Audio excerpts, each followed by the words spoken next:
Tako, so good evening, dear participants, and welcome to another session of our weekly discussions, Tuesday weekly discussions, which are a part of the project Languages Matter, a consortium national project that has in the heart of its agenda languages, multilingualism, and development of inclusive school environment.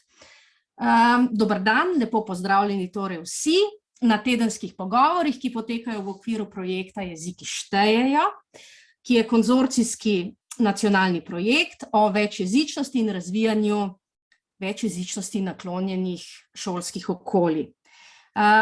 Today I am really pleased and honored to have with us Dr. Arlene Holmes-Henderson from Oxford University, who is a dear colleague of mine. And so this is the reason why I will be hosting this session, and who will give a talk about classical languages in the context of education in the UK, policies, practices, and possibly some ideas of how to think about Latin and ancient Greek in a way that is not connotated with obsolete or unnecessary or even elitist languages. I will give a short presentation of Arlene, and then I will give her the floor. Torej, povedala bom nekaj o naši današnji predavateljici, to je doktorica Arlene Holmes-Henderson z Univerze v Oxfordu, ki je tam zaposlena kot višja znanstvena sodelavka na fakulteti za klasično jezikoslovje. Doktorica Holmes-Henderson je študirala klasične jezike na Harvardu, Cambridgeu, Univerzi v Glasgowu, in je doktorirala z področja izobraževanja klasičnih jezikov. Je tudi prejemnica številnih raziskovalnih štipendij, zaradi katerih je to področje razvijala po vsem svetu, od Nove Zelandije, Avstralije, Afrike, Združenih držav Amerike, pa tudi prejemnica lepega števila nagrad za svoje raziskovanje klasičnih jezikov in seveda tudi za promocijo njihovega poučevanja. Intenzivno sodeluje tudi v različnih ekspertnih telesih kot strokovnjakinja na področju izobraževanja klasičnih jezikov in kurikularnega razvoja, ima bogate izkušnje s poučevanjem tako na srednješolski kot visokošolski ravni. Področja njenega raziskovanja danes pa so torej klasični jeziki in njihovo poučevanje, potem pa klasična retorika in državljanska vzgoja. Med temi temami jo zanimajo predvsem preseki in tudi zato danes to srečanje gostim sama, kajti na tem področju tudi z njo sodelujem. So Arlene, I was just talking about your CV, your academic background and your research interest, and I was just at the end I was saying that you are interested in intersections of topics that relate to classical languages, classical rhetoric, and citizenship education. So, I would like to invite you to begin with your today's talk. Samo da še povem, torej za predavanje je namenjenih med 45 do 60 minut, potem pa je prostor za razpravo. Vprašanja lahko postavite neposredno, osebno, mogoče samo nakažite s tisto ikonico z dvigom roke, recimo, ker nas je kar nekaj prisotnih, da vas bom videla, lahko se pa tudi oglasite, če pa bi raje sodelovali na manj upadljiv način, pa lahko svoje vprašanje zapišete tudi v chat in ga bom doktorici Holmes-Henderson postavila jaz. So, this is all from me. Arlene, the floor is yours, please. Thank you so much, Janja. I want to say thank you very much to the organisers of the event for this invitation. I appreciate it tremendously, and I want to say thank you very much to all of you, so many of you, in fact, for joining me this evening for this talk. I also want to say that I don't usually sound like this. You'll probably hear that my voice is quite croaky, and sometimes it sounds quite high, and sometimes it sounds quite low. And that's because I have a bit of a cold at the moment. It's winter time, it's cold. So I'm wearing a microphone that I hope is going to help amplify what I'm saying.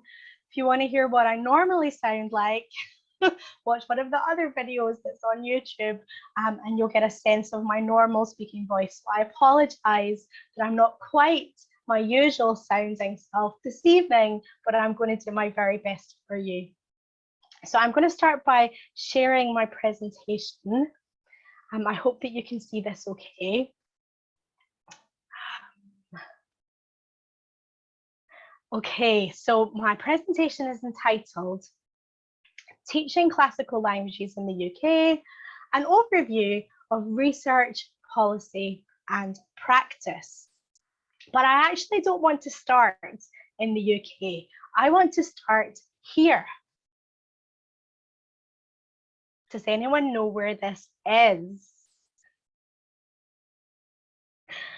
Can you just unmute your microphone and tell me?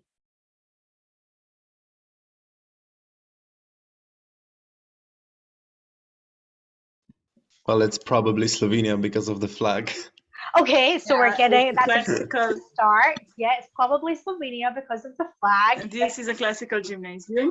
Yes. Yes. In Maribor or Ljubljana? It's definitely in Ljubljana. Šentvid. This is a classical gymnasium. Yes. Yeah. Do we have the name of it? It's Ljubljana. This is a classical gymnasium. Zavod Svetega Stanislava. Yes, exactly. Well done. We got there.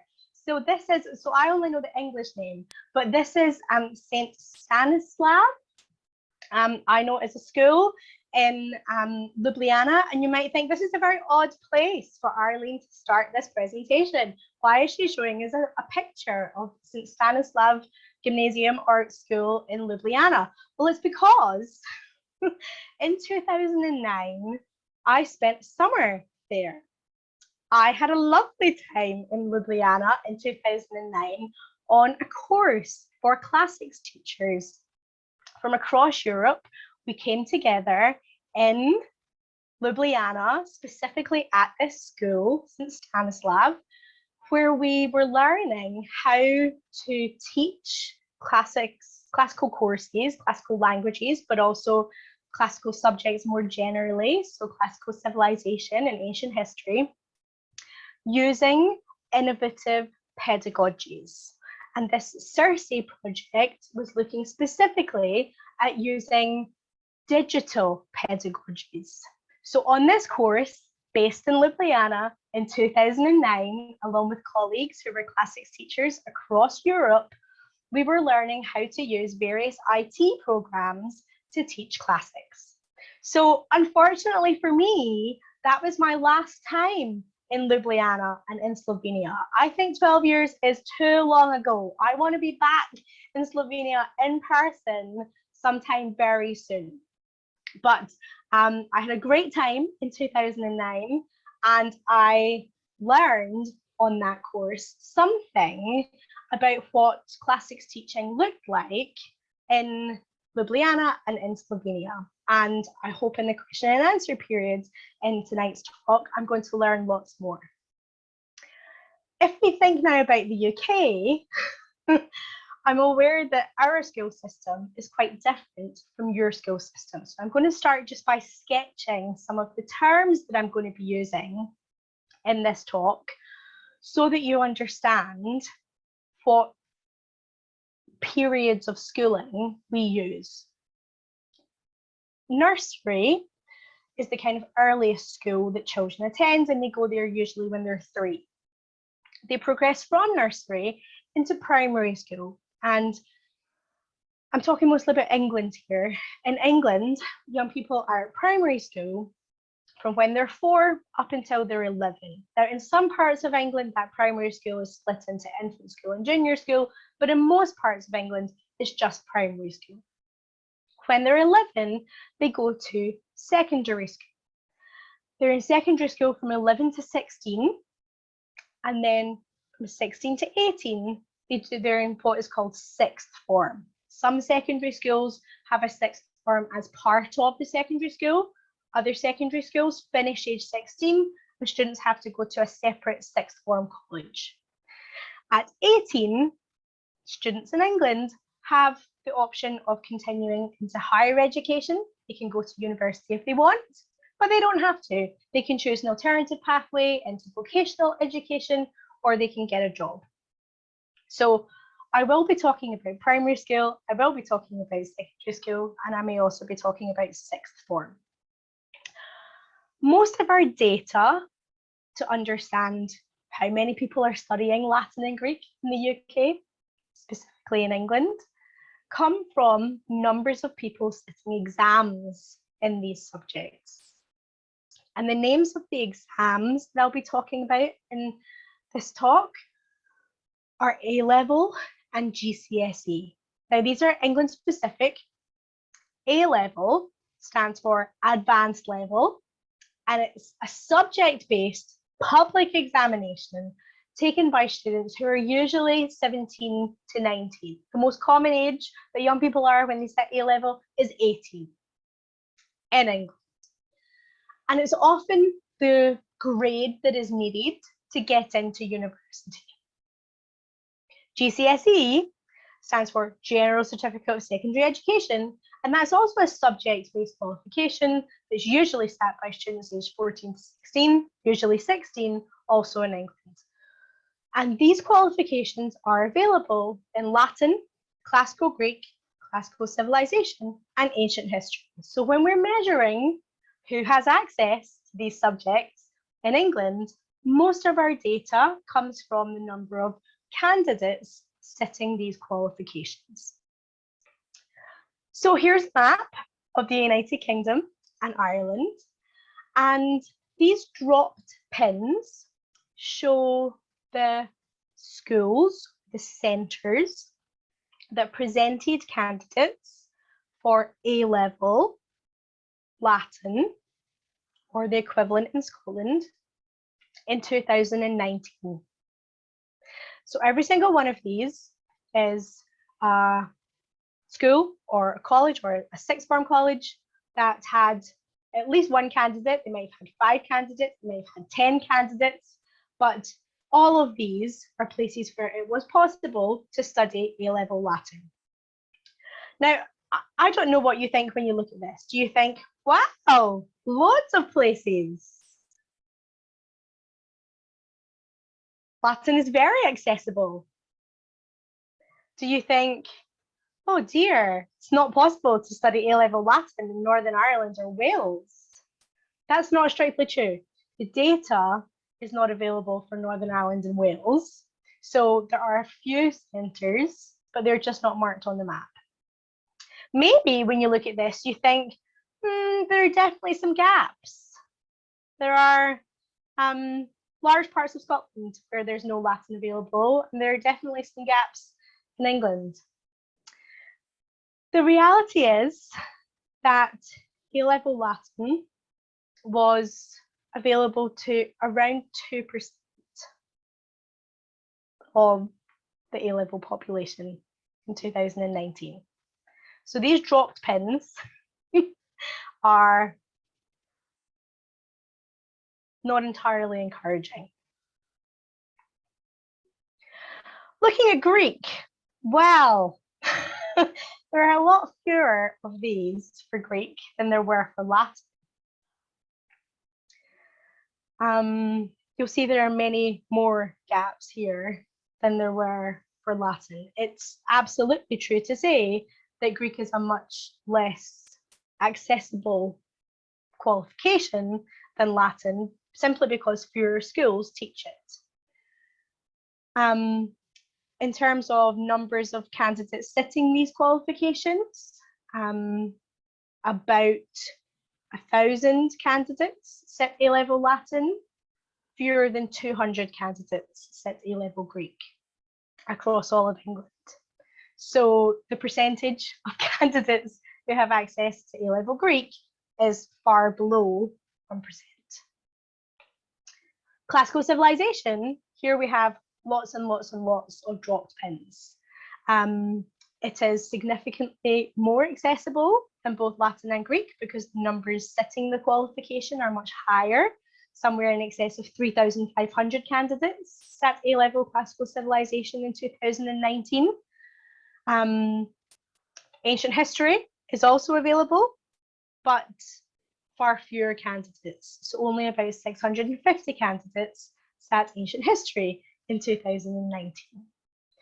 So you probably have questions about who are these candidates who are sitting these qualifications? What type of schools are they in? And what are the policy frameworks that make these qualifications possible?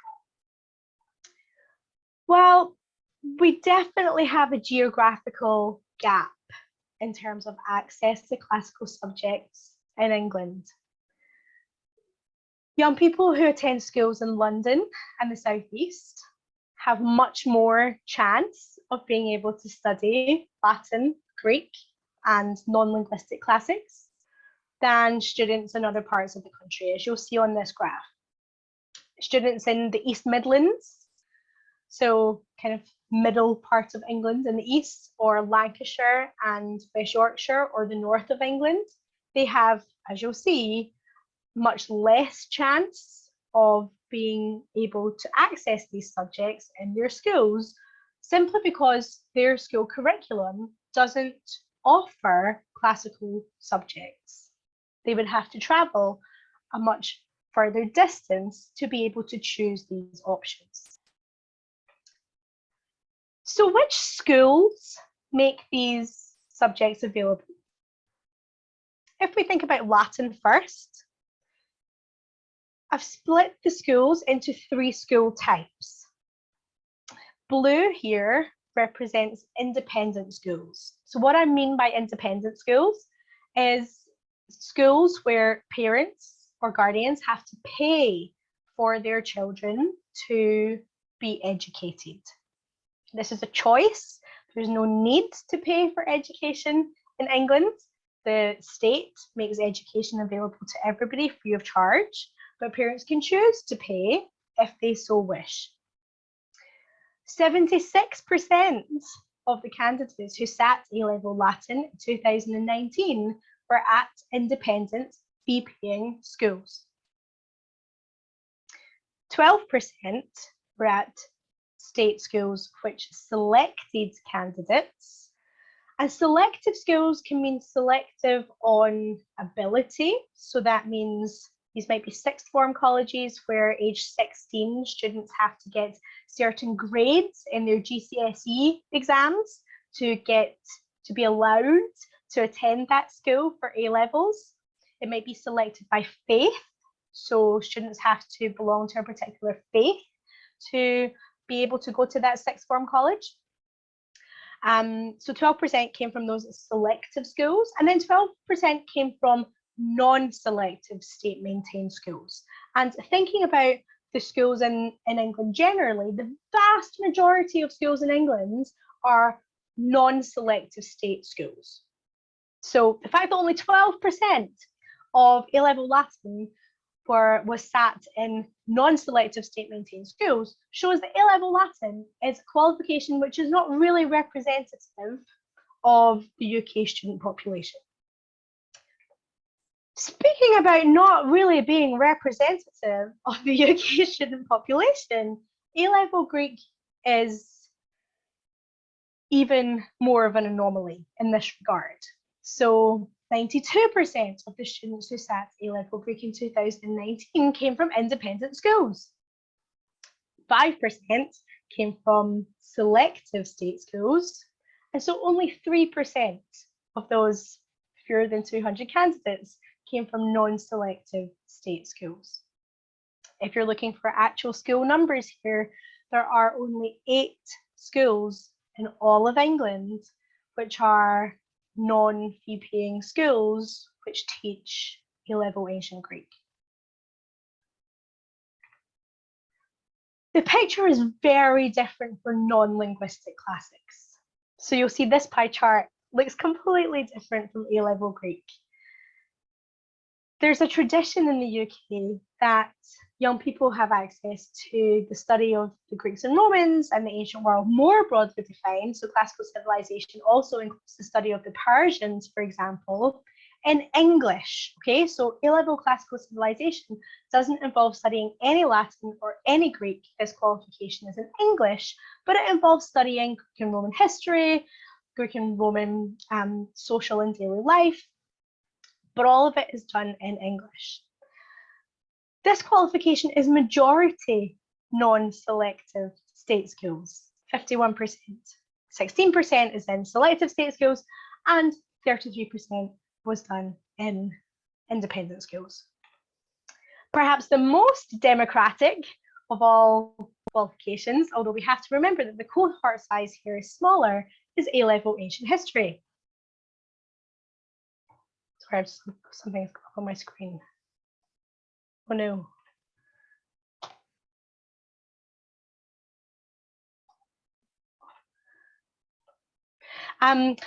So the perhaps the most democratic is A-level ancient history, where 59% was non-selective state-maintained schools, 27% was state selective schools, and only 14% of candidates doing A-level ancient history came from independent schools. So it's clear that there's a real appetite in non-selective schools for A-level ancient history. However, the cohort size here is much smaller, and so thinking about the future, I think there's a really exciting avenue of work to be done here, growing this qualification with school leaders and thinking about how we widen access to the ancient world through this particular qualification. Now, if you'd like to find out a bit more about these statistics and the analysis of them, I have co-authored an article with a colleague in Cambridge, Stephen Hunt, called A-Level Classics Poverty, and it's freely accessible online. And at the end of this article, we made a number of recommendations for school leaders, school teachers, exam boards, and policymakers about how we can work together to improve access to classical subjects in schools. So this is where you can find out a bit more about this part of the talk. So you might be interested in what the trends are like in the UK in terms of studying classical subjects. So you'll see each of the lines here represents a classical qualification. Latin is blue, Greek is red.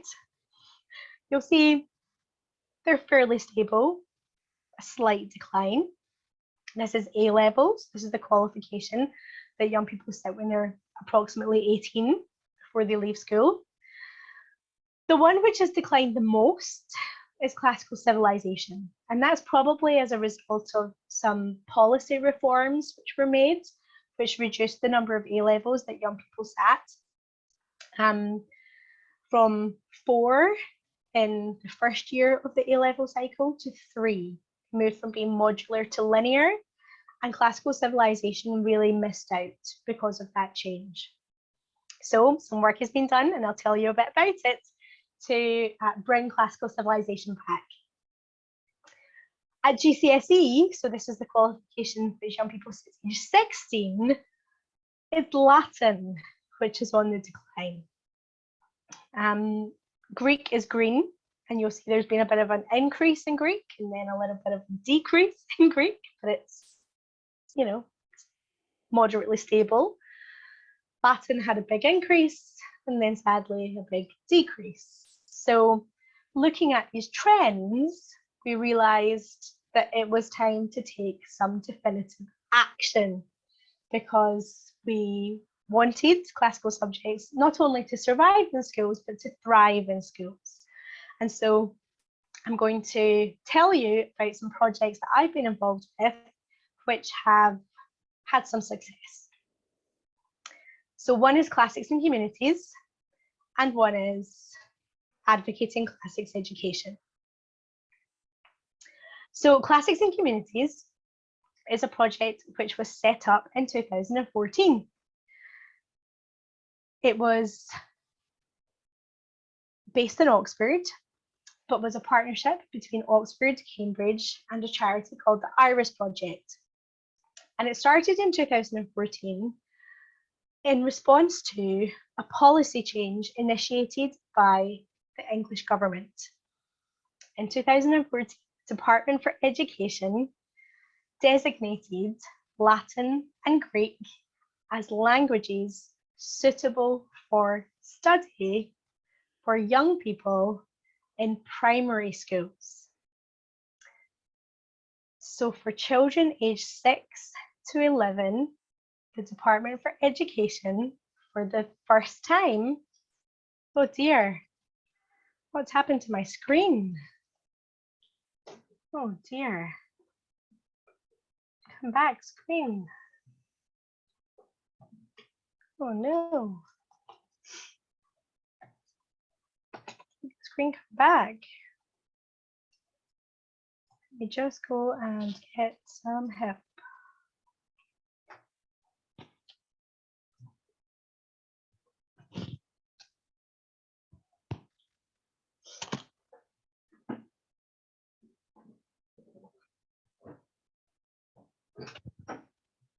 Matt, could you come help me? The screen went off.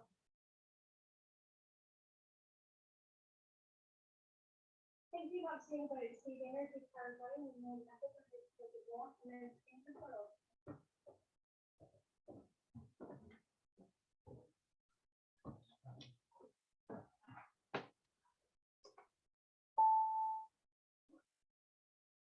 Oh, great. Thank you. Brilliant. We're back. Sorry about that. Yeah, so let's go back to her.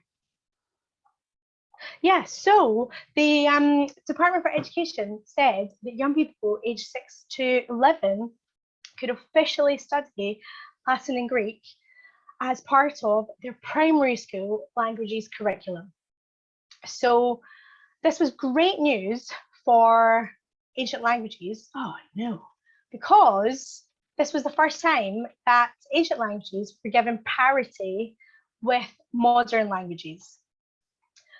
So Classics and Communities was set up to do two things.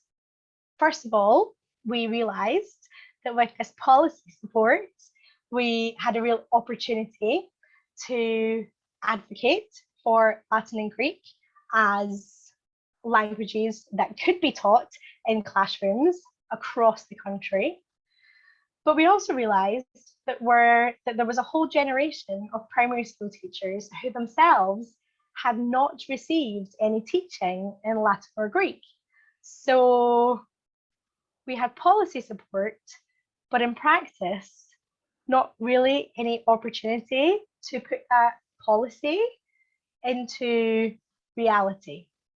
So we wanted to do training initially to make sure that we had teachers in schools who understood enough Latin to be able to teach Latin to young people aged 6 to 11.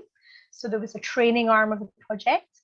But we also wanted to do research, what impact the learning of Latin and Greek, although mostly Latin, was having on young people's cognitive development, because we realized that if there were to be any expansion of Latin in primary schools, head teachers would ask for data. They would want to understand what is the point of teaching Latin in the 21st century. So these were the twin aims of our project, training and research. And this project has been running since 2014.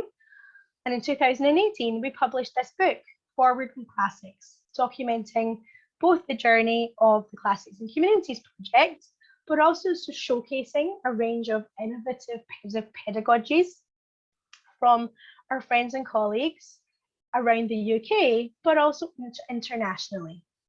You'll see that the book has got a foreword by Mary Beard, and it is available from Bloomsbury Academic. The other project that I have been involved with since 2017 is called Advocating Classics Education. And this project received funding from the Arts and Humanities Research Council in the UK. So this project was funded with UK taxpayer money. We got about £250,000.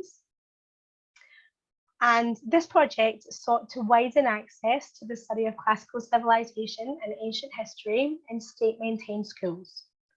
Each of these dropped pins represents a school in which we've managed to get classical civilization and ancient history into the curriculum by working in partnership with 15 university partners around the UK. Now, we've done lots of things. We've run public events, we've had celebrity classicists run competitions, appear on radio, write newspaper articles. We've worked in partnership with a national charity, Classics for All, who give funding to schools to train teachers to be able to teach classical subjects. And you'll see here that there's been a lot of success. So in London, since Classics for All was founded in 2010, and this map is until the end of 2019, so 9 years, they've got classics into 291 schools in London, 116 schools in the northwest of England, 83 schools in the southwest of England. So there's been a lot of success by working in partnership, both with universities, but also with charities. And here's some photos of what we've done. So this was some community days that we ran both in Belfast and in Glasgow, at the Hunterian Museum, at the Ulster Museum. The Ulster Museum in Belfast, we invited Natalie Haynes, who's a famous broadcaster and comedian and author, and the BBC Breakfast radio show came and interviewed her and interviewed us about the project. And I think this is really important when thinking about other ways of promoting classics and classics in the curriculum. I think public engagement is vital, and doing the good stuff is important, but telling people that you're doing the good stuff is also really important, because there are so many preconceived ideas about what classics is and who classics is for, that breaking down some of those barriers is an important thing to do. And certainly we found that engaging with media has been a helpful tool in breaking down some of those barriers. We have been helped by our university partners reaching out to their local press. So this is a Scottish newspaper that wrote about the importance of learning Latin in Scottish schools. And then of course the pandemic happened and schools were closed and we couldn't do school visits, we couldn't run events in museums anymore. But we found other ways to be inventive. So the BBC, that's the British Broadcasting Corporation, they set up a daily curriculum for young people who were learning from home.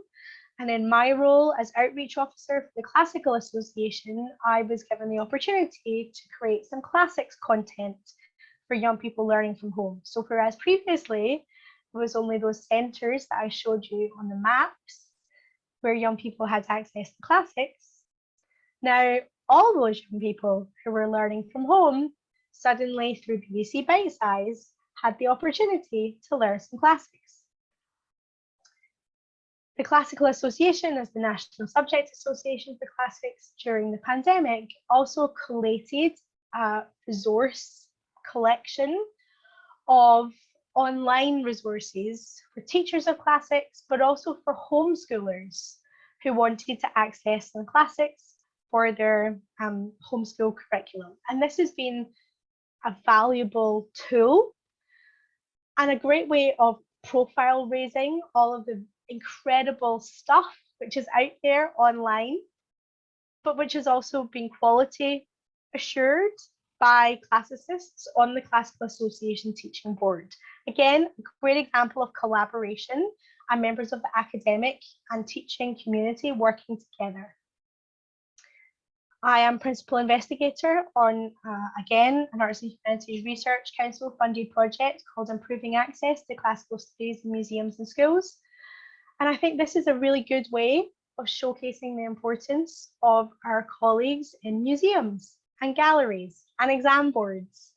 This is not just a project for linguists, it's a project for everybody who has access to the community, adult learners, lifelong learners, early learners. We, I think, should be working together to promote the role of languages beyond primary and secondary schools. And this project has developed a number of resources which are targeted at schools through the exam board, but which are also targeted beyond schools. And I think that it serves as a model for other academic projects which want to have impact beyond the academy. So I have a book coming out next year, which I'm co-authoring with Edith Hall and James Cork Webster, which will look in more detail at the history of classical civilization and ancient history in British secondary education. And in there, I'll talk a bit about the fact that access to Latin opened up very widely during the pandemic because the Department for Education invested significantly in an online school called Oak National Academy. And they made available funding to set up a very user-friendly platform online. And they selected a number of curriculum subjects to be resourced. And to most people's surprise, Latin was chosen as one of the mainstream subjects.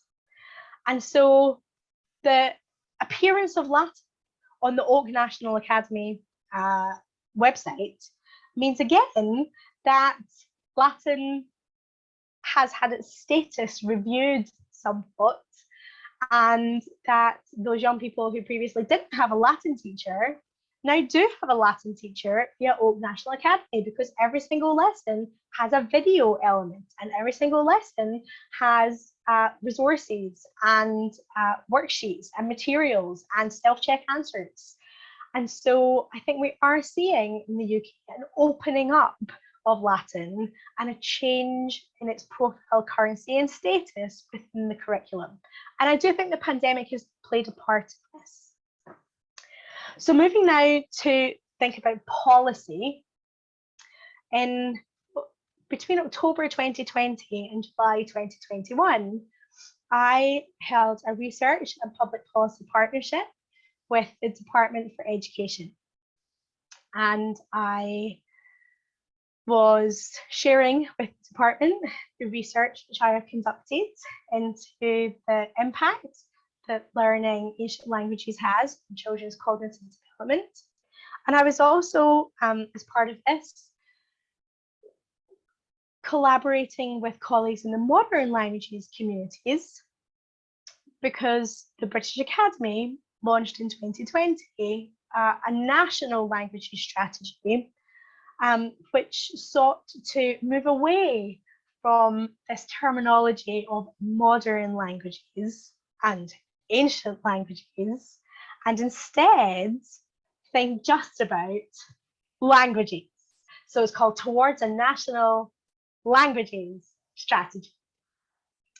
And so building on that national languages strategy, I worked closely with the Department for Education to think about the role of ancient languages in the English curriculum.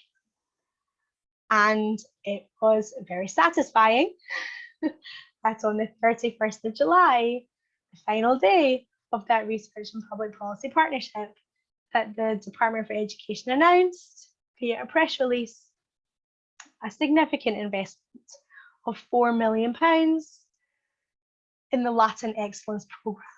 So that Latin Excellence Programme will give the opportunity for a significant number of young people in socially disadvantaged areas to study Latin in their schools. So this was an example of policy engagement success, I would say, and is certainly the biggest investment that we've seen in ancient languages in the curriculum in, well, certainly since I've started working professionally in ancient languages. So the other book I have coming out next year is called Inclusive Classics, Innovative Pedagogies in Schools and Museums.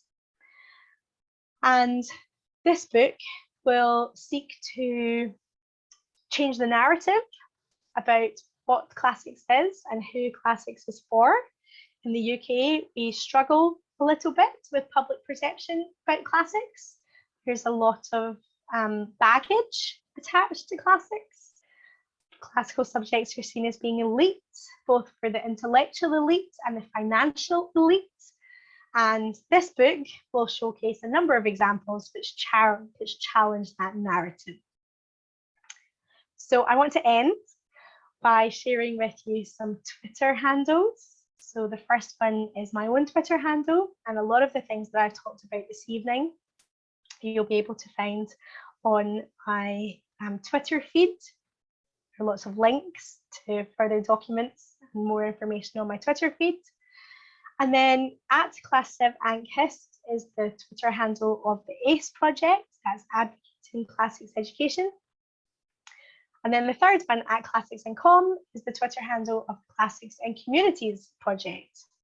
And again, you'll find on those Twitter feeds updates from those policies, from those projects, and more information about their engagements with schools and with collaborators. And then a couple of websites. There's my own website where you'll find links to all of my publications. And then the ACE Classics website is where you'll find that map, all of the dropped pins, together with lots more information about how we have gone about widening access to classics in the UK. So I will stop sharing and I will love to open the conversation. Thank you, Arlene, for this very informative lecture of yours. And I would like to invite all of our participants now to share some comments, ideas, questions with you. Torej, lepo povabljeni zdaj k kakšnemu vprašanju, komentarju, ideji za našo predavateljico.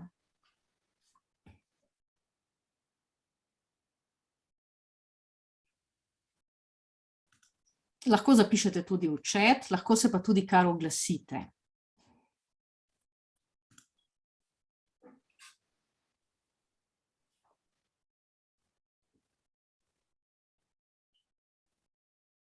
Okay, so I think I will be the icebreaker. I can be the icebreaker.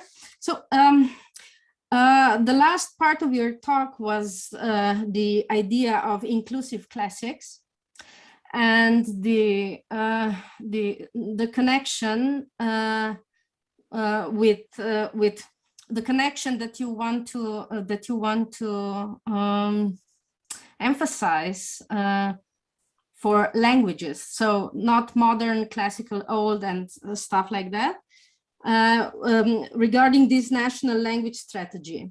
And I was, if you can elaborate a little on that one, how do you see the positioning of classical languages in the context of contemporary multilingualism on the conceptual level? In terms of research or pedagogy practice? I think that's a really interesting question, and I think it's quite different here from it is in other places. So conceptually in the UK, ancient languages really don't attempt to be considered the same as modern languages on a pedagogical level, because we don't teach ancient languages as though they were modern languages. So there really isn't a very active approach taken to Latin and Ancient Greek in terms of pedagogy. And, the use of the target language in Latin and Greek, I would say we're still fairly traditional in our reading approaches and our grammar translation approaches in Latin and Greek in the UK.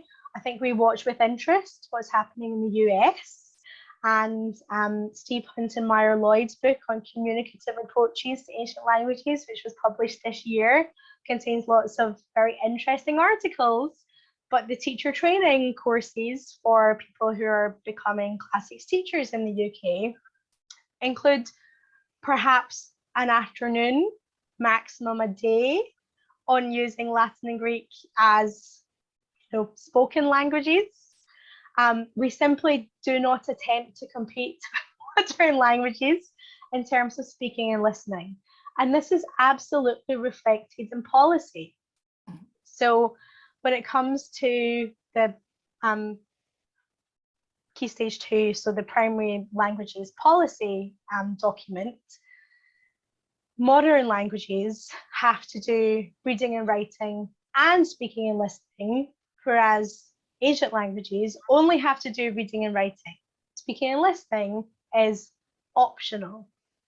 So I think there's a great deal of goodwill between the ancient languages community and the modern languages community to collaborate and to work together and to work towards a multilingual future and to imbue in our young learners language skills which will benefit them across the curriculum. But I don't think that we are at this stage making claims for ancient languages which are exactly the same as the claims that are being made for modern languages. Thank you. Kakšno vprašanje še? Yeah, hello, let me raise my voice a little. Hi, my name is Gaspar. I'm a Latin teacher here at a secondary school. I was kind of on and off for your lecture. Sorry about that. You may have mentioned this. So sorry again if this has been covered already, but and also it's not really specifically on topic, but I'm really interested in how you guys over on the British Isles manage to incorporate the various cultural goods that you have, like the archaeological remains into the lectures on classics, especially of course classical civilization, and also language. Like, are there any specific lessons focused around the Vindolanda inscriptions and so on? Thank you. Yeah, so that's a great question. I'm so pleased that you're here. I'm so pleased that we have practicing Latin teachers here. That's awesome. Thank you so much for attending. I would love to say that we are doing this to the best of our ability, but I don't think that that is yet the case. I think that we could be making more of the cultural assets that are available to us in the UK. You are quite right that we have a rich cultural legacy and lots of material culture left to us by the Romans, and our museum collections are rich and strong, and our museum educators are really well equipped to help support school learning. The qualifications as they're currently designed don't really lend themselves to the integration of language and culture. So for young people who are studying Latin, they mostly study the language. there are very limited opportunities for them to also study Roman Britain. And because curriculum time is very restricted, I mean, I don't know what it's like in Slovenia, but here there are lots of things on the curriculum, there are lots of subjects on the curriculum, and there is finite time available. And so teachers feel under pressure that they have to cover all of the content for each of the subjects. And so there's not an awful lot of extra time available. And so in an ideal world, I think they would love to talk about Roman Britain, but what they have to do is cover the syllabus. And the syllabus for Latin doesn't involve Roman Britain. Oh. So there's not really the opportunity to do that. I think for classical civilization and ancient history, it's different. So for those subjects, there's more opportunity to engage with material culture and to talk about history. But of course, then there isn't the language element. So I think the Latin Excellence Programme that I mentioned, this new £4 million government investment, represents a real opportunity here. It has just been announced in the last week that the government is interested not only in equipping young people with learning Latin aged 11 to 16, but they also want those young people in schools in disadvantaged areas to have exposure to rich classical culture experiences in Britain. Referring to that, we have a question in chat. What do you think, Arlene? Is there a need, a higher need to put more interdisciplinarity in the teaching of classical languages?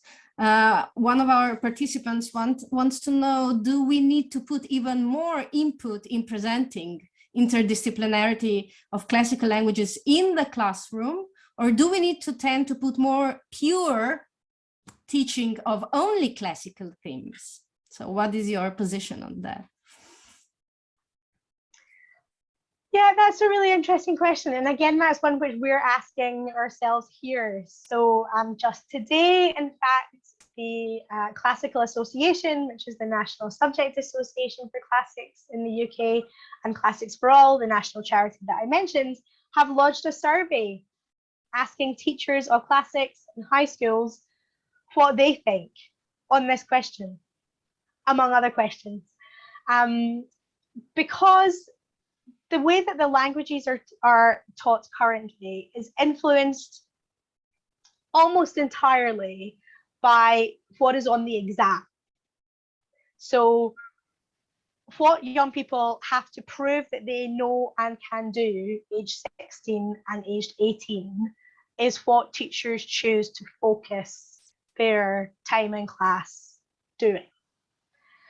And the reality is that when young people leave school, most of them who have studied Latin and Greek don't go on to do anything to do with Latin and Greek. Most of them go on to study other things or get a job doing something which involves skills like, I don't know, effective spoken communication or problem solving or being able to analyze complex data. And so I think there is an argument for thinking creatively about what we are assessing young people to do in classical languages. Obviously, we want to make sure that when they're learning Latin and Greek, they are confident with the basics of the languages. But are we setting them up as effectively as we can for life after school with the current assessment framework? I think that's a big question, and I think you touched on some really important points with your question there. Thank you. I have another thought here. Sorry, Anya. Can we see you, Gasper? Is it possible to see you? Yes, of course. Thank you. This is me. Hi. Lovely to see you. So yeah, I'm thinking. I mean, English is, you know, full of Latin roots and words. Basically, like 2/3 or 3/4 of English vocab comes from Latin. So I mean, this is quite organic for you, I think. Wouldn't you think that this would be something to be maybe implemented in school, like this, to build kind of this awareness of roots and words being super old, right? And where this is coming from? Because this is not, you know, we are living in a world which is, you know, really, really old. You know, not only humanity, you know, stretches, you know, 4.5 billion years back, but, you know, to kind of build this not only, let's call it spatial awareness, but also temporal awareness. You know, this is something that I've quite struggled with in during my studies, but I kind of got a grip of it at the end. Slovene not really being, you know, kind of a language that would give you an illustration of what Latin did, although we do have, of course, Latin loanwords, but I think you get the picture. This is just a comment, it's not a question, but if you have something to add, I'll be glad. Thank you. We had another question, or there was a hand raised. Gal Šmajs, ste še z nami? Ja, sem še tu. Izvolite. Yes. Vas lahko vidimo? Ja, seveda. Hvala lepa. Hello. Hi. So when you talked about GCSEs and A levels, right? The first problem is, of course, availability for the pupils or students to access these things. But then there's the question of interest. And do you think that the pupils or students would be more interested in classical studies or languages if they were taught more like modern languages, for example, like practicing speaking and listening to it and so on? Yeah, I think that's a great question. So I've gone to some very compelling presentations in the US by people who practice communicative approaches to teaching ancient languages. And they've been great. They've been absolutely great. And I have, you know, been completely drawn in to these presentations where the learning and teaching of Latin feels useful. It feels like, wow, the language is functioning as a language. It's not just something in like old dusty books. It's like alive and we can use it. This is exciting. I kind of feel motivated to do this with my students. So I definitely think that there's something in it. I think the culture of classical languages pedagogy in the UK moves very slowly. And there certainly is a tradition of teaching the way that you were taught. And the reality is that the way that most people who have studied ancient languages in the UK were taught is that there was zero teaching and listening elements to the way that they were taught Latin and Greek. So would the interest level be higher? Possibly. Should we be doing some research on this to find out? Definitely. Is there the framework for classics education research to take place in the UK currently in a funded context? No. Should we do something to change that? I'm trying. Yeah, because for example, when I studied Latin in grammar school, right, we asked our teacher there if we were to speak it or if we could speak it in the class, and she said, "Well, you can talk to each other in Latin," and that's it. Yeah, and so I think that you raise a really important question, and that is about competence. So it was immediately clear to me in these sessions that I attended in the US that you need a lot of practice at speaking Latin to be able to run one of these lessons. So as a kind of participant in these lessons, I could understand most of what they were saying. But when it came to speaking the Latin, and I consider myself pretty good at prose composition, so like writing Latin, I thought, oh, well, I've had prizes at that, I'm pretty good at that. When it came to speaking the Latin, I felt like a child. I felt like a 3-year-old. I was like, why am I so bad at speaking Latin? I can't remember any words. It's so awful. And so I think from a teacher's perspective, this represents significant professional development investment. If they are going to move towards teaching in a new way, they would have to be prepared to sign up for some professional development enhancement to be able to do that. They might find it incredibly rewarding and love it, and be part of a new wave of ancient language teaching, and it might sweep the UK. I would say it's not here yet.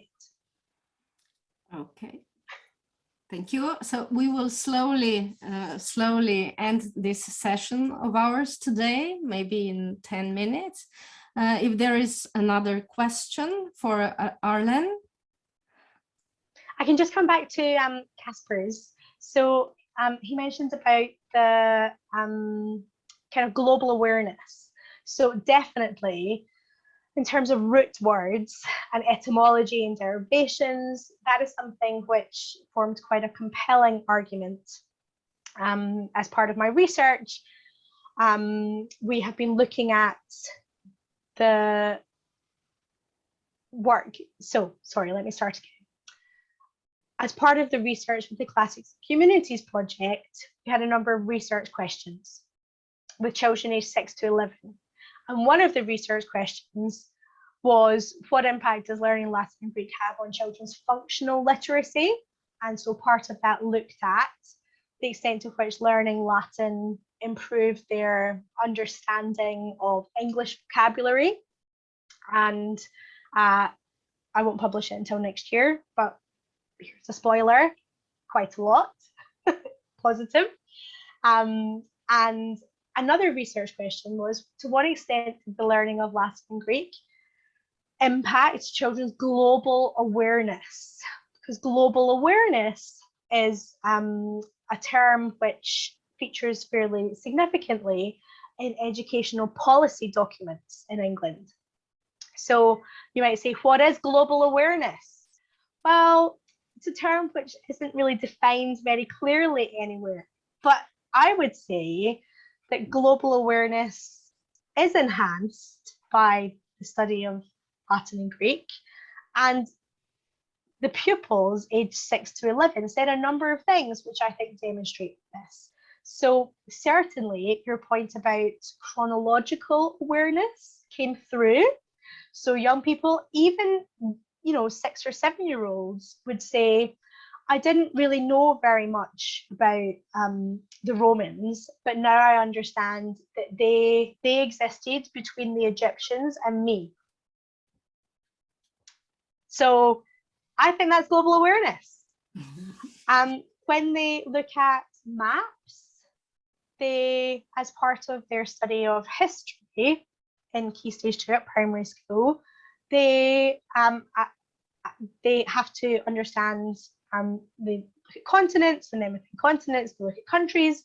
And as part of their study of Latin, they have the opportunity to understand the interactions between countries and peoples, and where those peoples started and moved to.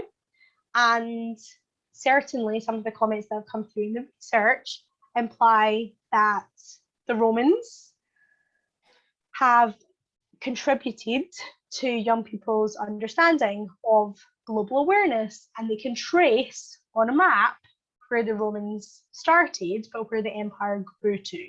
So I definitely think that impacts of Latin are not singularly linguistic. Okay. If there is no question, there is just another one in chat, which is suitable for ending this session. And there is a participant who wants to know, how was your experience in Slovenia at the Škofijska klasična gimnazija? And what do you think about our education on classical languages compared to UK? So if you got any knowledge about Slovenian educational system at your staying, what is your experience in terms to UK? So I had a really wonderful time in my stay in 2009. It was completely fantastic. It was a very sunny summer. I remember eating ice cream and being very happy. And meeting lots of lovely people from around Europe.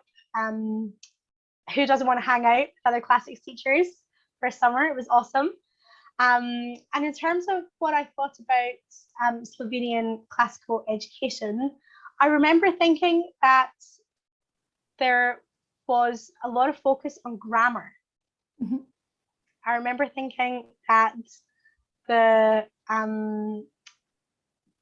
grammatical complexity seemed harder, frankly, than it was in the UK, and that more was required at an earlier stage than we had in the UK. And that in terms of texts that were being read, they seemed to be longer than our students might have to read.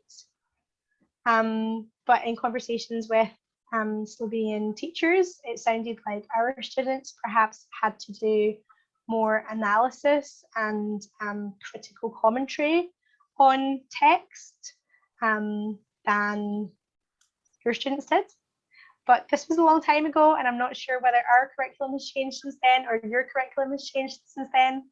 So I'll be very happy to hear any updates. Thank you. So I think we can slowly wrap this up. Arlene,